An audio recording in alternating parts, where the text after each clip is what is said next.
Here we go. Wilson Morales from Black Women TV. Hey, guys. How's it going? Great, great, great. Oh, good. What's up, Wilson? Good. So, Peter, what led you to start this little brouhaha? Oh man. Well, first of all, I've always wanted to make a music documentary. It's been a dream of mine, and I've gotten to know Kris Bowers over the years, which is something I'm incredibly grateful for, and I've been sort of trying to find something to work on with him. And I had been thinking about the subject area because a couple of projects that had come to me. One of which really dealt with sort of like the whole collision of patriotism and protest around the anthem. And that got me to thinking deeper about the song itself and looking into the history and talking to Kris about it. We realized that there was an opportunity to not only tell the story of the song itself, but really to think forward and think about what would it mean to write a new national anthem for today that reflects the American story, and that really started the journey. Change is hard, especially when you think about the anthem. Obviously, we're all young enough in a way to not know when it really started. It's just something that you just know, whether you heard it in school or you're watching a game, specifically baseball, that they're always singing, but you don't really know the history of it, because they don't teach you this in school enough for it to be in your brain, So then, how'd you get on board, Dahi, in terms of like, okay, you got Kris, but he needs help. He brings you on. Mhm. So, what was that thought process like when it says create a new anthem? Well, same thing as Pete with Kris. I've known Kris for wow, it's been over, I feel like 8 years, six, 7, 8 years, something like that in the range. And so I've just known him as, a friend of mine, just in music and kind of working in the same area of film and kind of like recording records. And so Kris had called me randomly when I was driving from Big Bear. I remember I was driving from Big Bear or from snowboard.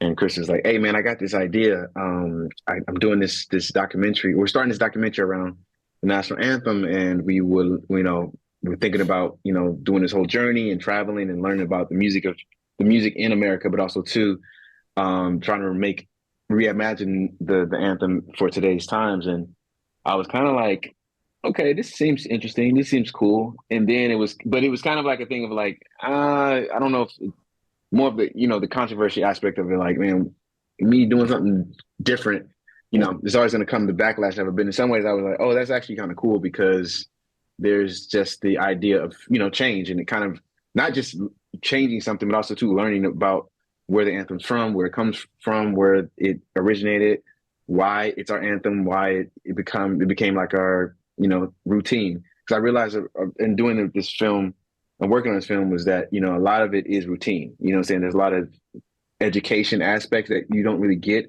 It's something that you just do. So from that standpoint, it was something that I was like, oh, this is actually could be really cool just to explore it, regardless if it's, good or bad, just to kind of put my feet in the water and just see it as kind of like a social experiment and see what kind of can come from it. And then there's you, Ryan. Obviously, you and Peter have worked together before. So when he came down and told you about the projects, were you all in? Yeah. It was I first heard about it like when I think we were like in the process of recruiting Pete, like to come on board and run nonfiction for us at Proximity. And from the moment he shared it with me, it just felt so interesting, and throughout the process of knowing Pete, Pete's very unique. And he has the ability to wrestle with, really quote unquote controversial topics, or topics that people might want to avoid. He has a way of approaching them with eyes wide open and like a clear-eyed optimism, and that, and me knowing Pete and knowing that he was gonna explore this idea of what an anthem would sound like if it were written today. I was really excited, and I was so happy that we could, that Proximity, we could work with this machine and Onyx and bringing this thing to life. But I think that this project in the hands of a of a different filmmaker, you know, we wouldn't have the film that we have here, you know. And I'm sure there's many films to be mad about this about the Star-Spangled Banner, but this one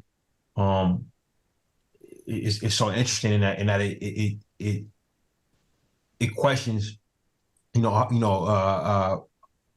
we got this song to becoming an anthem for the country, but then it asks the question of what would one sound like if we made one today, you know, and they actually make it, you know what I mean? Like it's so unique, in that you get the answer to this question, but you also get to see incredible artists, in Dahi and Kris Bowers, and also it's incredible writers with these four women that they found along their journey across the country, to give us something that I think is truly compelling.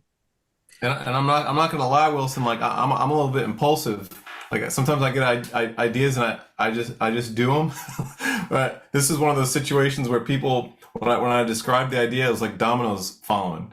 Everybody was so intrigued by it that it just kind of happened, and I didn't really have time to like be like, oh, actually now we have to write a new anthem. And I think it sunk in at some point, like the audacity of like what we were doing did sink in at some point. Like how in the world can you coalesce the American story into one song? But the audacity of that, the sort of curiosity of what that would be, drove the whole process. Documentaries are a journey itself. It's not like a film where you have an end game. There is no end game when you're doing a documentary at first, because you can have an idea like you had right here, and then when you bring these guys along and you're traveling, you have no idea how it's going to end. How long did it take you to map it out, and then say, okay, I think we got enough till we can go with it? Well, me and Kris, like when we first started talking about it, and I remember because he had done a project about the Star-Spangled Banner. It was like a media project that slowly took notes away. It was like a visualization of what musically would happen if you slowly sort of took notes away from the song related to the rates of incarceration of Black men in prison. And it was like this like kind of mind exploding kind of like concept.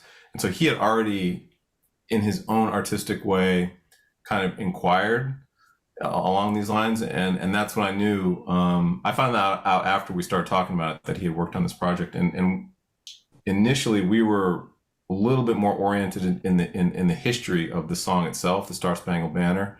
We knew we wanted to create a new anthem, but that was going to kind of maybe be something that we worked on without filming it and maybe played at the end of the movie. But as the more we talked, and especially after Dahi came on board, we realized that in order to write a song that reflected the American story, we would have to go out into America, and we would have to play music, and we would have to absorb people's perspectives, and we would have to embark on the endeavor of community and storytelling. And so that's when the film began to shift away from a story about this song that we know so well, and into a road trip movie about creating something new for America.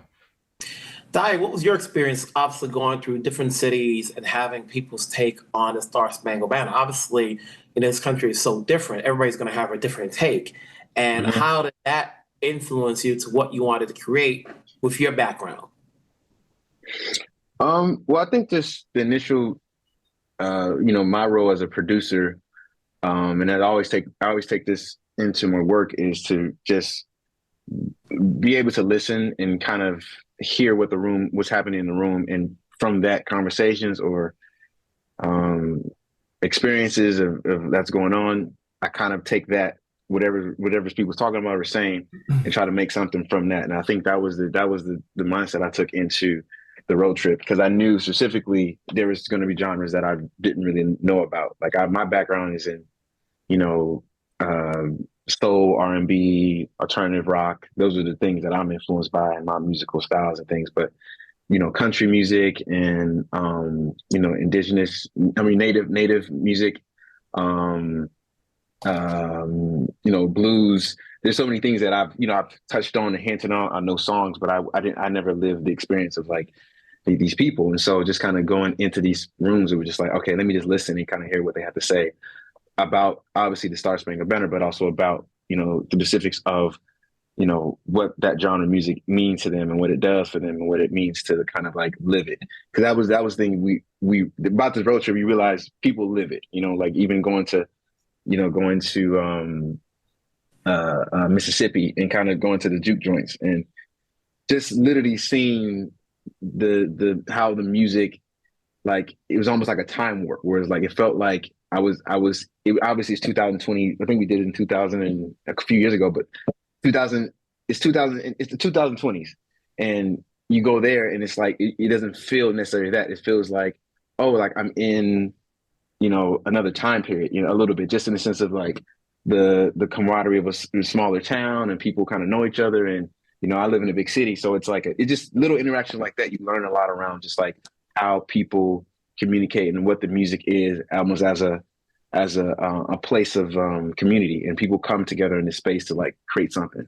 So from that standpoint, it was just a learning experience. To be honest, just because, you know, for me, I knew my role was to take what we have and kind of figure out what are the best points of like to make something, you know. And I think the one thing that I really that made it a lot easier in regards of just kind of blending these worlds was that the synergy was the voice, and like the idea of like someone saying something and something that the words having power in itself. The music is so many different styles and influences and kind of creating like what the genre is and styles and instruments, but I feel like words in music is something that's kind of universal, depending on what language you speak or, you know, what origins you really listen to certain things. But I knew that was the voice was important, so I just kind of honed in on that. Me and Kris honed in on that, and it made the process a lot smoother in regards of how we made the song. And Ryan, as a producer, you know, when things were shifting from obviously telling the historical aspects of the anthem to traveling and to come up with a new one, well, what's your take as a producer? Is like, okay, just were you like go for it, and then what do we do afterwards once the song is complete? How do we get this on board to get people to say this is the new song we want for the world to listen to? Wow, yeah. I mean, as a producer on this, because I'm working with, you know, we working with Pete, you know, he runs our whole nonfiction division, you know, and he's directed a couple films for Prox, and because he's so experienced and he kind of knows what he wants. He moves at a pace. He is from the Cinema Verite school, you know. So for us, we kind of get out of his way and find ways to support him, you know. And we'll challenge him. Like our thing is like, how do we make everything eventized? You know what I'm saying? But he was on it in terms of like knowing what he wanted, and it just made sense for these guys to get into a car, you know, drive around the country. And it made sense when it was decided that this would be a collaborative effort, you know, because our country has so many different perspectives. There's so many ways you can come to live in here. You know what I mean? Like and ancestrally or today, you know. And that was one of the things we wanted this song to be to exist in conversation with the Star-Spangled Banner, you know, which was kind of done by one guy, one situation, you know what I mean, set to a British drinking tune. It was like, all right, so how do we build something that's different from that, you know, from the root, and how do we make something that's collaborative? How do we get people with maybe conflicting points of views, you know, artistically, politically, experientially, and get them in one room and come out with something, you know, like that's in many ways that's the story of this country, you know what I'm saying, you know, and now you know we're gonna put that, you know, the spirit of that into a song, man. We were all for it, man. Like every time people call and say, hey, we're gonna shift here, we always feel like it was the right kind of cause, you know. Even in going with Kris and Dahi, you know, we knew those guys, you know what I mean. We had just worked with Kris on Space Jam: A New Legacy. You know, worked with Dahi, you know, through his work with Kendrick and just been familiar with him. He had a relationship with Ludwig. your own son, who's one of the founding members of Proximity. I mean, it all made sense, and the execution of it. You know, as we'll go through updates, you know what I mean, it would get more and more exciting. You know, to be honest with you, just in terms of where they decided to stop. You know, and Joy Harjo coming on board. I mean, it just had a serendipitous nature to it. You know, that felt like it was meant to be. Peter, you know, when you do this, what's your takeaway from the last film you did to doing this that helps you out skill set wise as a director? And, you know, I'm always thinking that the anthem is always sung by one person. You know, we always, you know, so when you come up with the end, it's like, is this going to be a song that one person can sing, or do we need a group? You know, when you think about that process, you know, so at the end of the day, in a way, there's two questions. What's your takeaway in terms of, you know, what you get from learning? What did you learn from doing this? And what's the end game from people watching this? What do you hope for it to be? Well, I mean, my process is so driven by the notion of creating opportunity for discovery, and I think Ryan alluded to it. I'm a cinema verite junkie.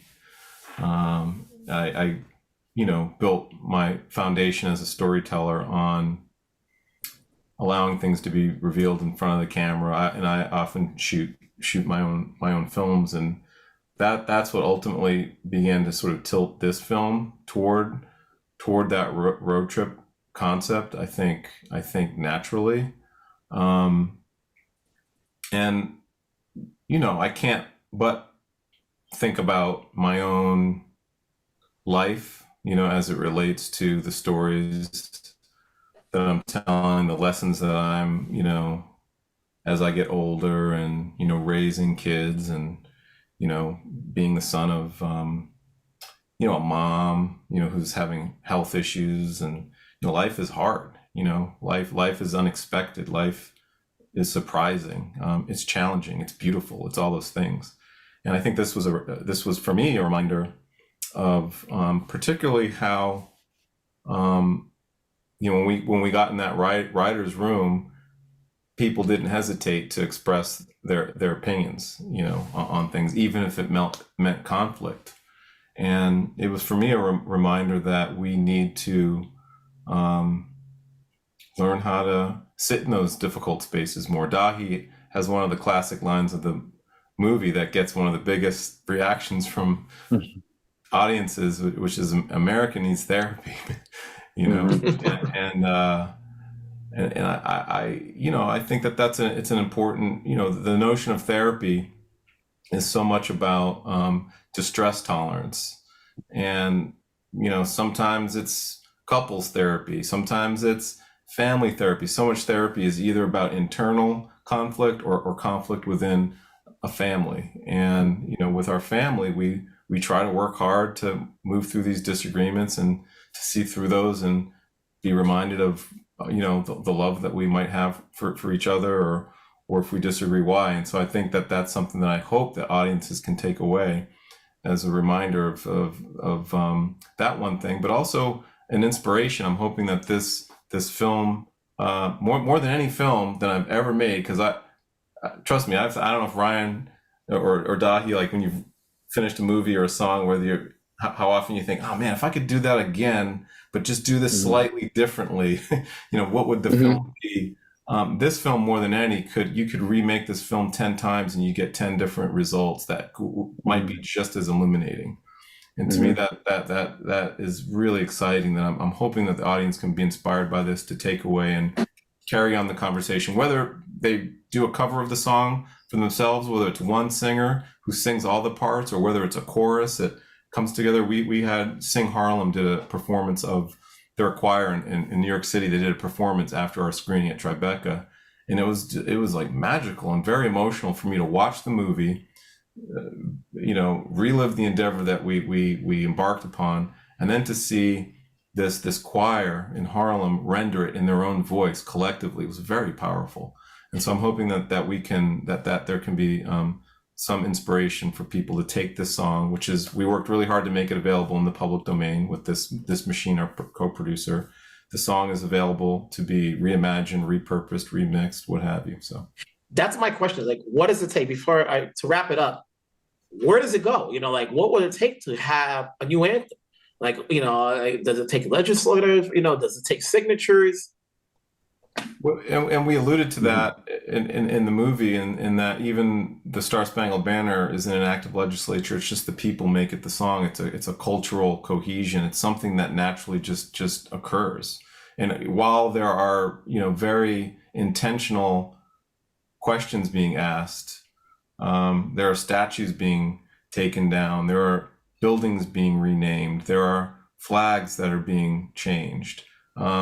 These things happen because of conversation. They happen because of difficult conversations sometimes, and it's unpredictable. With any song, it's the people that are going to define that, and that's something that we wanted to set that framework for, allowing, at the very least, an opportunity for people to think deeper, about this song, because as Roy Wood so sharply observed at the beginning of the movie, that this isn't, that the song that we sing is not even an American tune. And so what does that mean? And if it's not, what is the American song? What is the American voice? And that's something that I think we all need to be reflecting on, in a deeper way. Well, hopefully the people will speak, and it's going to be on Hulu, and hopefully, it can, start a movement somewhere. Gentlemen, it's been a pleasure speaking with you guys. Obviously, this is a change that hopefully can happen. If not, like you said, it can be remade and redone over and over again. And I'm sure you guys will have other projects down the road that we'll talk about. But for now, wherever you guys are at, take care, stay safe. We'll talk down the road. All right, thank you. Thanks, Wilson.